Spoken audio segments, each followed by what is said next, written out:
National women's party அப்படின்னா என்ன அப்படின்னா எங்களோட டேக்லைனே வந்து பார்ட்டி ஆஃப் மதர்ஸ், தாய்களுக்கான கட்சி. ஏன் இது தாய்களுக்கான கட்சி அப்படின்னு நாங்கள் டேக் பண்ணியிருக்கோம் அப்படின்னா, ஒரு பெண் எப்போ முழுமை அடைகிறா, ஒரு தாய்மை அடைந்த பிறகுதான் அவள் முழுமையை அடைகிறா. அவங்க வந்து ஒரு தாயால் எல்லா சுச்சுவேஷன்ஸையும் ஹேண்டில் பண்ணுறதுக்கான கேப்பபிலிட்டி அவங்களுக்குள்ள வளர்த்துருப்பாங்க. ஸோ அதனால் ஒரு தாயாக இருந்து இந்த கண்ட்ரியை டெவலப் பண்ணுறதுக்காக முதல் ஸ்டெப் தான் நாங்கள் வந்து இந்த நேஷனல் விமென்ஸ் பார்ட்டி ஸ்டார்ட் பண்ணியிருக்கோம். கான்ஸ்டியூஷன் ஆஃப் இந்தியா புக்கில் ஆர்டிகல் 14, 15 and 16 என்ன சொல்லுதுன்னா, பெண்களுக்கு சட்டத்திற்கு முன் சமத்துவம், வாய்ப்புகளுக்கு சமத்துவம், அது மட்டும் இல்லாமல் சமமான வேலை வழிமுறைகள் அண்ட் ஊதியங்கள் கொடுக்கணும் அப்படின்றது ஆர்டிகல் 14, 15 and 16 சொல்லுது.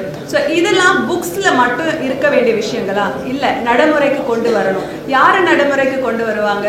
எங்களை மென் சப்போர்ட் பண்ணாலும் பெண்களாக நாங்களாக வந்து இந்த களத்தில் இறங்கி பார்த்தாதான் எங்களுக்கான உரிமைகளையும் சமத்துவத்தையும் நாங்கள் வந்து பெற முடியுன்றதுல நாங்கள் ஸ்ட்ராங்காக பிலீவ் பண்ணுறோம். அது மட்டும் இல்லாமல் women empowerment, education and development, இது மூணுத்துலேயும் மெயின் ஃபோக்கஸ் தான் எங்களோட நேஷனல் விமென் பார்ட்டியோட முக்கியமான குறிக்கோளாக இருந்துட்டுருக்கு. ஐ திங்க் ஸ்வேதா மேம் நிறைய விஷயங்கள் டிஸ்கஸ் பண்ணியிருக்காங்க.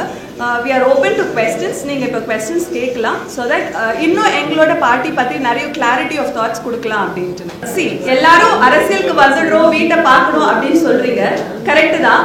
ஒரு சின்ன வீடையே பார்க்க முடிஞ்ச எங்களுக்கு ஒரு வீட்டை, ஒரு இருக்கிற வீட்டில் இருக்கிற எல்லா டிஃப்ரெண்ட் ஆங்கிள்ஸ் ஆஃப் பீப்புளை பார்க்கும்போது ஒரு பார்ட்டியில் ஒரு நேஷனை பார்க்க முடியாதா எங்களுக்கு? ஸோ நிறைய விஷயங்கள் வந்து ஒரு பெண் நினைச்சா, பெண் முன்னாடி வந்து பங்கேற்றானா நிறைய விஷயங்கள் சாதிக்க முடியும் அப்படின்ற நம்பிக்கையில தான் நாங்கள் வீட்டையும் பார்த்துட்டு அதுக்கு மேலே நாட்டையும் பார்க்கறதுக்காக இப்போ ஸ்டெப் எடுத்து வச்சிருக்கோம். பெண்களுக்கு என்னென்ன பிரச்சனைகள் அப்படின்றத தெரிஞ்சு ஒரு அனாலிசிஸ் பண்ணுறதுக்கு தான் இந்த 6 வருடங்கள் எடுத்தோம். இப்போ எங்கள்கிட்ட கம்ப்ளீட் ஸ்டாட்டிஸ்டிக்ஸ் இருக்கு. எந்த இடத்துல டெவலப்மெண்ட் தேவை, எங்க மாற்றங்கள் தேவை, எங்க மாற்றங்கள் கொண்டு வந்தா விமெனோட எம்பவர்மெண்ட், விமென் அப்லிஃப்ட்மெண்ட் ஆவாங்க அப்படின்னு ஒரு 6 வருட அனாலிசிஸ்ல நாங்க இப்ப தைரியமா இந்தந்த இடத்துலலாம் மாற்றங்களை உருவாக்க முடியும் அப்படின்ற தன்னம்பிக்கையில தான் இப்ப நாங்க முன் வந்திருக்கோம்.